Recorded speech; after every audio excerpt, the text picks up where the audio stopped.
Yo, what up, Street Talks? There, Kim. All right, so how I mastered street photography and how you can as well. So these are just some very practical thoughts. So first and foremost, what does it mean to be a master street photographer? So to be a master means to be a lord, to have dominion over a certain thing. And it's funny because, you know, we'd probably argue that Henri Cartier-Bresson was a master street photographer, yet he never self-identified himself as a street photographer. And the term didn't even exist until far later, when you kind of get these like photography nerds and scholars to trying to box it in to a certain category. So what's more important? What's more important is we dictate and determine for ourselves what we consider mastery, why we consider this important, and so forth, and that there ain't nobody who could determine or dictate this but ourselves. So what does it mean to become master? Essentially, it's the opposite of being a slave. So we all know what it means to be a slave, right? And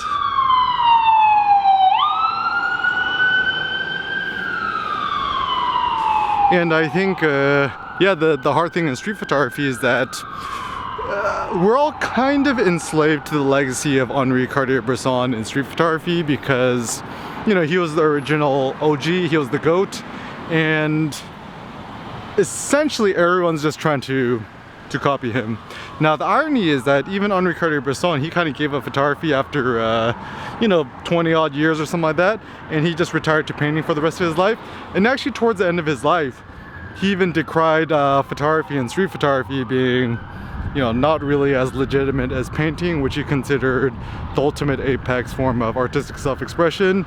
And so in that regard, you know, I still think that Henri Cartier-Bresson is, you know, better than me, but I have the aspiration and the hope and the confidence that because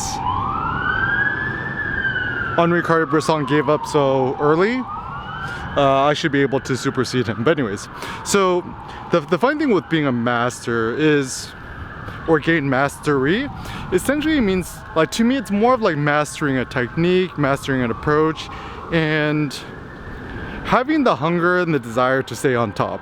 So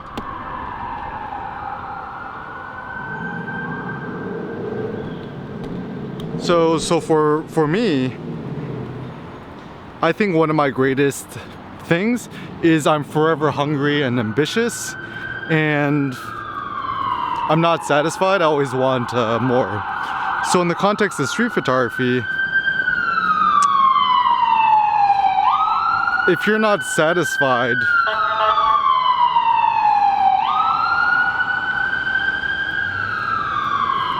we might consider this a good thing, because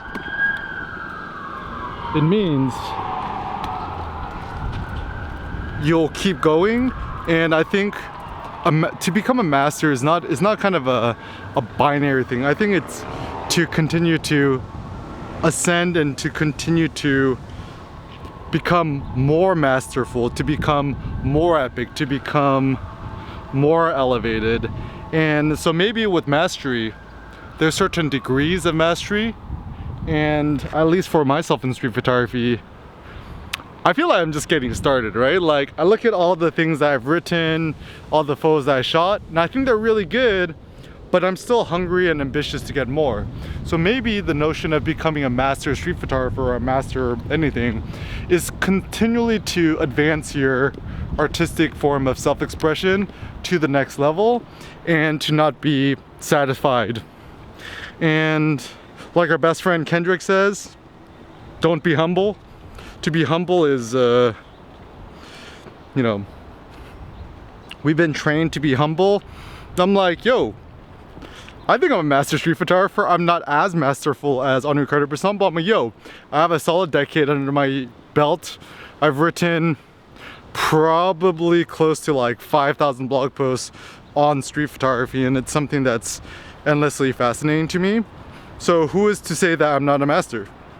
And once again, it's not like a zero-sum game, is that like there could be a quadrillion masters of street photography out there. Essentially, the easiest way to think about it is just don't be a slave to other people's opinions, don't be a slave to other people's techniques and so forth. And this is the thing that I find very interesting. I don't know if I've ever yet met a self-confident street photographer or somebody who's determined his own vision. The only street photographer I think, the only street photographer I truly admire is my friend Thomas Loitard. You know, 85mm, the old school, early days of street photography, because he had the courage to be like, yo, I don't care about all y'all bustas, I'm gonna do street photography myself. And he was very stringent in his own particular vision. Yeah, I know our friend Thomas is, you know, his inspiration, motivation for street photography has waxed and waned, but still, mad respect to the guy. I mean, he helped me early on too, so I have deep gratitude for that. But, you know, I think the problem with social media is that we all become slaves of other people's opinions. And I know it's happened to me. It's like, you know, rather than trying to make photos that bring you joy, you're trying to maximize your like count or follower count and whatever. And Instagram's made this even worse. Like in the days of Flickr, it was kind of bad, but it wasn't as hyper as it is today. So like Instagram, it's kind of like crack cocaine.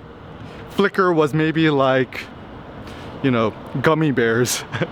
So the degree of intensity is gone far up. Anyways, and so I think in order to become a more masterful street photographer, I think it's just being hungry for more. It's like knowing that we're just barely getting started and just allowing yourself to be a kid again and to be curious,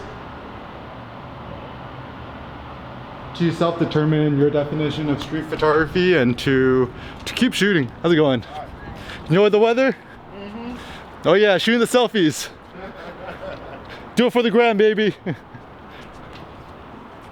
Also, other thoughts on mastering street photography.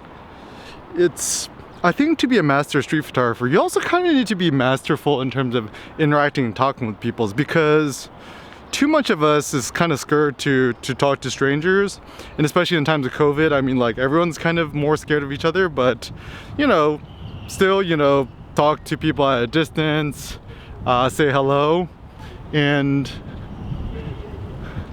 yeah, and just kind of know that in today's world, I don't know, I think maybe street photography is even more important than ever, because, you know, I think we've already been socially distant even before the days of COVID, and now it's just like it's becoming more so.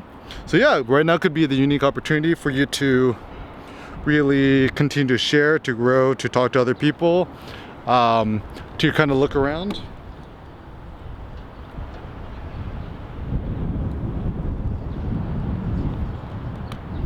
To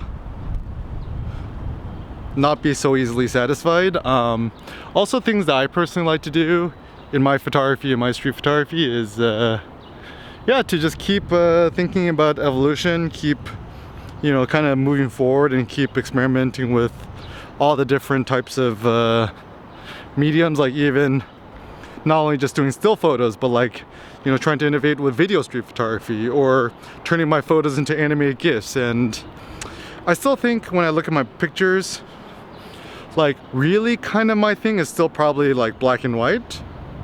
It's like over the years it's just kind of stayed classic for me. Color is still great because it adds a new stimulus and a new sense of motivation to me. How's it going, man? And yeah, and I think any individual who, this is what I think. If you devote yourself to 30 years to any practice, you're gonna become a top master. And so perhaps aiming for longevity is the goal. So can you shoot street photography for 30 years? I haven't done it yet. I have a decade in, a third way in, and let's see how you can master yourself too.